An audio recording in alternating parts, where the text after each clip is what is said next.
नमस्कार, एक बार फिर से स्वागत है आपका मेरे यूट्यूब चैनल पे।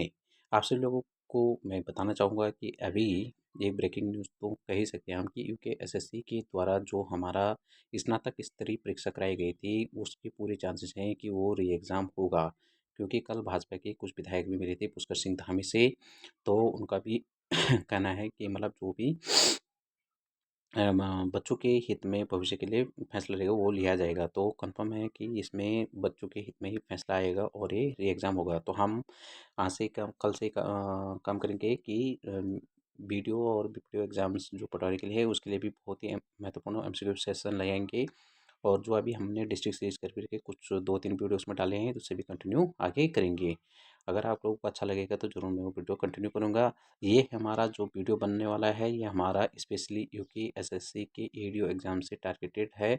बट इकोनॉमिक्स से रिलेटेड क्वेश्चन हर एग्ज़ाम में पूछे जाते हैं, तो जो भी एग्ज़ाम्स देते हैं, तो उसमें भी एक क्वेश्चन कॉमन रूप में पूछे जाते हैं। तो आप लोगों से ये कहना चाहूँगा कि आप लोगों को इस वीडियो को भी कंटिन्यू कर सकते हैं, जिनके और भी एग्ज़ाम्स हैं। तो चलो आज का वीडियो हम शुरू करते हैं यहीं से। आज का हमारा जैसे पहला क्वेश्चन है, अर्थशास्त्र के पिता किसे कहा जाता है? तो कार्ल मार्क्स, बी है एडम स्मिथ, सी है रॉबिन्स और डी है कीन्स। तो हमारा इसमें सही ऑप्शन होगा option number B is Adam Smith को अर्थशास्त्र का जनक भी कहा जाता है। नेक्स्ट हम इसमें देखेंगे कि इसमें क्या क्या एडम स्मिथ ने क्या क्या इसकी अवधारणा दी थी। एडम स्मिथ ने 1776 में वेल्थ वेल्थ ऑफ नेशन नामक पुस्तक लिखी थी, जिसने अर्थशास्त्र को एक स्वतंत्र विज्ञान के रूप में स्थापित किया था। उन्होंने बाजार की स्वतः संतुलन की और अदृश्य हाथ यानी इनविजिबल अवधारणा दी थी। नेक्स्ट हमारा जो क्वेश्चन रहेगा आज का हमारा क्वेश्चन रहेगा, अदृश्य हाथ की अवधारणा किसने दी थी? तो जे.एम. किन्स ने दी थी, एडम स्मिथ ने दी थी, सैमुअल्सन ने दी थी या पिगो ने दी थी। अभी हमने ऊपर भी देखा था, लेकिन क्वेश्चन तो इस टाइप का भी बन सकता है, या तो वो डायरेक्ट पूछेगा या फिर इनडायरेक्ट इस टाइप का भी क्वेश्चन बन सकता है। तो हमारा इसमें भी राइट आंसर होगा ऑप्शन नंबर बी होगा। इसमें एडम स्मिथ को ही अदृश्य हाथ की अवधारणा दी थी। इसमें देखते हैं हम कि इनविजिबल हैंड का अर्थ होता है व्यक्ति अपने स्वार्थ में कार्य करते हुए समाज के हित में भी योगदान देता है। यह मुक्त बाजार की आत्मनियंत्रण शक्ति को दर्शाता है। नेक्स्ट क्वेश्चन हमारा रहेगा आज का, पंचवर्षीय योजना की शुरुआत भारत में कब हुई थी? तो पंचवर्षीय योजना से एक क्वेश्चन तो कंफर्म है कि आना है। Option number A 1947, option number B 1950, option number C 1951 और ऑप्शन नंबर डी इज 1955। तो राइट आंसर होगा इसमें 1951 ईस्वी में शुरू हुई थी प्रथम पंचवर्षीय योजना। इसमें देखते हैं हम कि स्वतंत्रता के बाद भारत में नियोजित विकास नीति अपनाई गई थी। पहली पंचवर्षीय योजना 1951 से 1956 तक चली थी, जिसका उद्देश्य था कृषि सिंचाई ऊर्जा क्षेत्र का विकास करना था। आज का हमारा चौथा क्वेश्चन रहेगा कि नियोजन आयोग की स्थापना, यानी इसे हम प्लानिंग कमीशन भी कह सकते हैं, यानी योजना आयोग की स्थापना कब की गई थी? तो इसमें है option number A 1947, option number B 1950, option number C 1952, option number D 1955। तो सही आंसर होगा option number B. Option number B होगा इसका राइट आंसर 1950 में। ठीक है, 15 मार्च 1950 को ही योजना आयोग की स्थापना की गई, ताकि ताकि देश के संसाधनों का संतुलन उपयोग करके ही योजनाबद्ध विकास किया जा सके। यही इसका मुख्य उद्देश्य था। यह केंद्रीकृत था, यानी केंद्रीकृत व्यवस्था पर लागू थी। लेकिन जो हमारा नीति आयोग है ये है विकेंद्रीकृत, यानी ऊपर नीचे से ऊपर की ओर। नेक्स्ट हमारा क्वेश्चन है, वर्तमान में जो योजना आयोग की पूछ रहे हैं, मतलब वर्तमान में जो नियोजन आयोग का स्थान किस संस्था ने लिया था? तो क्या नीति आयोग ने, आर्थिक सर्वेक्षण विभाग ने, सी है वित्त आयोग और डी है तुम्हारा आर्थिक नीति समिति। इसका राइट ऑप्शन हो जाएगा ऑप्शन नंबर ए ही नीति आयोग ने। नीति आयोग की बात करते हैं हम कब बना था? तो 1 जनवरी 2015 को नीति आयोग की स्थापना की गई थी। इसका इसका उद्देश्य है नीचे से ऊपर, यानी बॉटम टू अप दृष्टि से ही राज्य को विकास से सहभागी बनाना था, और यह सहकारी संघवाद पर ही कार्य करता है। सहकारी संघवाद। नेक्स्ट क्वेश्चन है आज का हमारा छठा क्वेश्चन रहेगा, गरीबी रेखा का निर्धारण किस पर आधारित था? तो ऑप्शन नंबर ए आय पर, ऑप्शन नंबर बी उपभोग पर, ऑप्शन नंबर सी संपत्ति पर, ऑप्शन नंबर डी शिक्षा पर। तो सही आंसर होगा ऑप्शन नंबर बी इज उपभोग व्यय।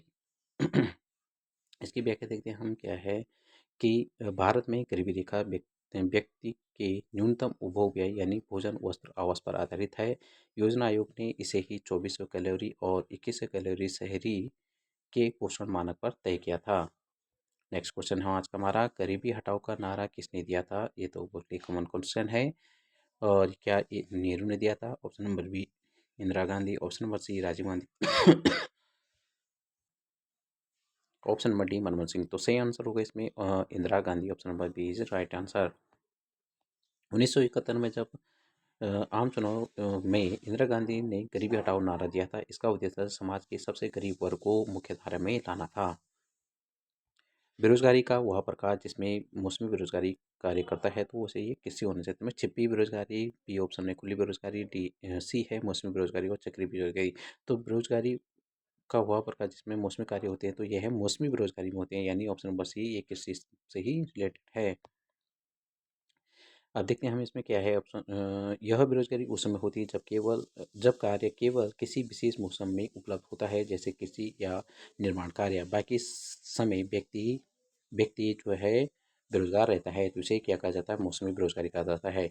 इंडिया विजन 2020 किसके द्वारा तैयार किया गया था? क्या Amartya Sen, option number A doctor APJ Abdul Kalam, या मनमोहन सिंह, या योजना आयोग? तो option number D is right answer होगा इसका। योजना आयोग ने ही इसको तैयार किया था, इस मॉडल को योजना आयोग द्वारा ही गठित technology information forensic and assistant counselling ने यह रिपोर्ट तैयार की थी।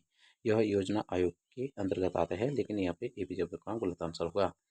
नेक्स्ट है इसमें इंडिया विजन 2020 का मुख्य उद्देश्य क्या था? सभी को शिक्षा, गरीबी गरीबी उन्मूलन, बी ऑप्शन होगा, सी ऑप्शन होगा इसमें विकसित भारत बनाना, और डी ऑप्शन उसमें रोजगार सृजन। तो इसका सही आंसर होगा ऑप्शन नंबर सी विकसित भारत बनाना, इसका मुख्य लक्ष्य था। इसका लक्ष्य था कि 2020 तक भारत को विकसित राष्ट्र बनाया जाए, जिसमें तकनीकी प्रगति, रोजगार, शिक्षा, सामाजिक समानता पर फोकस किया गया था। नेक्स्ट क्वेश्चन है हमारा आज का 11वां क्वेश्चन रहेगा, सकल घरेलू उत्पाद जीडीपी का अर्थ क्या है? यानी देश में उत्पादित वस्तुओं और सेवाओं का कुल मूल्य। ऑप्शन नंबर सी केवल कृषि उत्पादन, ऑप्शन नंबर डी केवल औद्योगिक उत्पादन। तो ऑप्शन नंबर बी इसका राइट आंसर है कि देश में उत्पादित वस्तुओं और सेवाओं का कुल मूल्य। इसमें देखते हैं हम जीडीपी देश के भीतर एक वर्ष में उत्पादित सभी अंतिम वस्तुओं व सेवाओं के मौद्रिक मूल्य का मापक है। यह आर्थिक विकास का प्रमुख सूचक होता है। नेक्स्ट क्वेश्चन है आज का 12वां क्वेश्चन है, मानव विकास सूचकांक एसडीआई में एसडीआई में कौन सा शामिल नहीं होता है? तो क्या इसमें जीवन प्रत्याशा, ऑप्शन नंबर ए जीवन प्रत्याशा, ऑप्शन नंबर बी शिक्षा स्तर, ऑप्शन नंबर सी प्रति व्यक्ति आय, ऑप्शन नंबर डी राजनीतिक स्थिरता। तो इसमें राजनीतिक स्थिरता को शामिल नहीं किया जाता है, बाकी ऊपर के तीनों को इसमें शामिल की जाती है। इसके तीन मुख्य आयाम हैं। एसडीआई जो है, एसडीआई को 1990 में यूएनडीपी द्वारा ने शुरू किया था। इसके संकेतक थे जीवन प्रत्याशा, शिक्षा स्तर और आय स्तर इसके प्रमुख आयाम थे। भारत में मानव विकास सूचकांक कौन जारी करता है?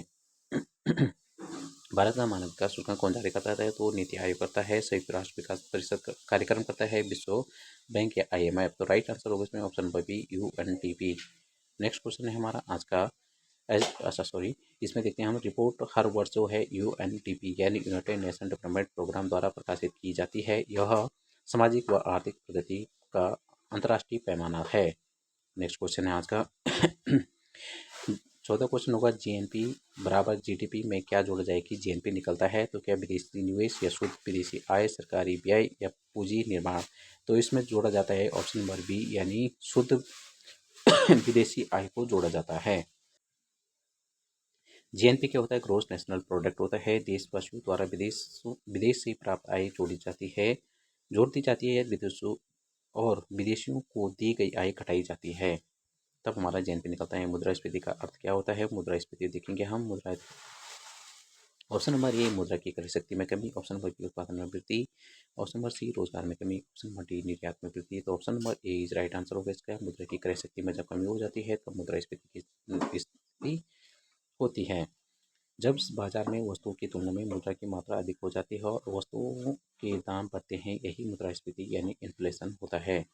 ऑप्शन नंबर नहीं, क्वेश्चन 16 होगा इसमें, किस सूचकांक में से महंगाई मापी जाती है? तो उपभोक्ता मूल्य सूचकांक, मानव विकास सूचकांक, उत्पादन सूचकांक या कृषि सूचकांक।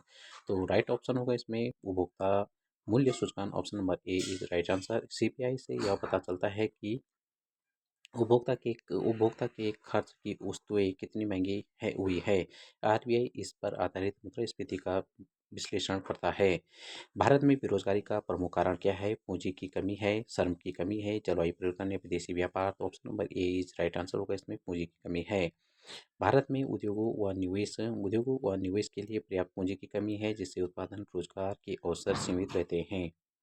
नेक्स्ट क्वेश्चन है हमारा आज का, गरीबी उन्मूलन का कौन सा मुख्य उद्देश्य है? IRDP होता है, मनरेगा होता है, पीएम किसान होता है, आयुष्मान होता है। ऑप्शन नंबर ए इसका राइट आंसर होगा IRDP। यानी 1980 में शुरू की गई थी IRDP, यानी इंटीग्रेटेड रूरल डेवलपमेंट प्रोग्राम का लक्ष्य ग्रामीण गरीबों को स्वरोजगार हेतु सहायता देना था। नेक्स्ट है हमारा, मनरेगा के अंतर्गत प्रति सप्ताह कार्य दिवस कितना होता है? प्रति वर्ष है ना, प्रति वर्ष होने से कार्य कितना, तो ये क्या 50 दिन होता है, 100 दिन होता है, 150 या 200? तो ये होता है 100 डेज का। नेक्स्ट है महात्मा गांधी ग्रामीण ग्रामीण रोजगार गारंटी अधिनियम, जो 2005 में आया था, ग्रामीण परिवारों को न्यूनतम 100 दिन का रोजगार देने की गारंटी की देता है। भारत में आर्थिक नियोजन मॉडल है, पूंजीवादी है, समाजवादी है, मिश्रितवादी है या साम्यवादी? तो ऑप्शन नंबर सी इसका राइट आंसर होगा, यानी यहाँ पर मिश्रित अर्थव्यवस्था है भारत में। भारत में पूंजीवादी और समाजवादी दोनों गुणों को मिलाकर ही मिश्रित अर्थव्यवस्था अपनाई गई है, जहाँ निजी और सरकारी दोनों क्षेत्र सक्रिय हैं। प्रथम पंचवर्षीय योजना का मुख्य लक्ष्य क्या था? कृषि विकास था, औद्योगिक विकास था, या शिक्षा सुधार था, या सेवा क्षेत्र था? ऑप्शन नंबर ए होगा, इसमें कृषि विकास था।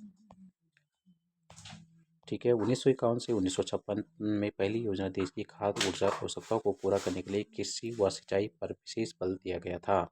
नेक्स्ट क्वेश्चन हमारा, द्वितीय पंचवर्षीय योजना का मुख्य लक्ष्य क्या था? भारी उद्योगों का विकास, हरित क्रांति, सेवा क्षेत्र या निर्यात? तो ऑप्शन नंबर इसका ए होगा, उद्योगों का, भारत में भारी उद्योगों का विकास था, जिसमें हमने 3 उद्योग भी प्रमुख खोले थे।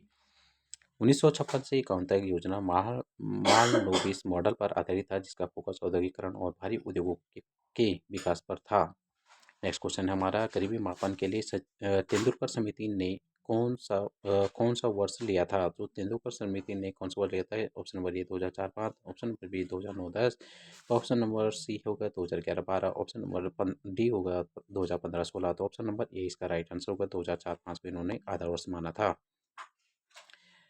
तेंदुलकर समिति 2009 ने जब गरीबी रेखा निर्धारण के लिए 2005 आधार वर्ष माना था, तो और उपभोग व्यय को मुख्य मानदंड बनाया था।